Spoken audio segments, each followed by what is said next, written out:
Calci e pugni a raffica le hanno tirato i capelli strappandoglieli a ciocchi, una violenza inaudita verso la barista che aveva appena vietato a una di loro di usare le slot machine. Le responsabili di questa aggressione sono 4 ragazzine minorenni, 2 di loro hanno appena 13 e 15 anni e sono state identificate e denunciate dalla squadra mobile di Padova. I poliziotti erano intervenuti in zona stazione lo scorso 3 settembre. Una cinquantenne cinese titolare di un bar era appena stata picchiata dal branco di ragazzine. La donna, dopo aver capito che erano minorenni, si era avvicinata a loro e aveva vietato di usare le slot machine. Per tutta risposta è stata prima insultata con frasi razziste, poi buttata a terra e colpita con calci e pugni in un crescendo di violenza. Una tredicenne, la più violenta del gruppo, le ha strappato anche le ciocche di capelli. A dare l'allarme alcuni passanti che avevano notato la scena hanno chiamato la polizia.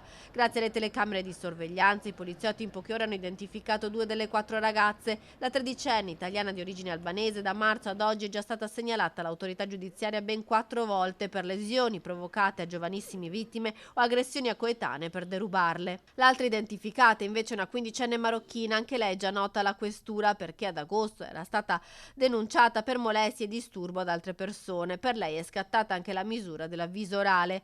Preoccupa questo crescendo di violenza minorile tra le ragazze. Ad agosto, sempre a Padova, un altro gruppetto di tredicenni in stazione aveva bullizzato e vessato una disabile. Nei primi 7 mesi dell'anno in tutta la provincia di Padova sono stati 107 minorenni segnalati alla Procura della Repubblica, al Tribunale dei minori di Venezia, 92 i minorenni indagati e 15 invece quelli arrestati per spaccio, lesioni e rapine.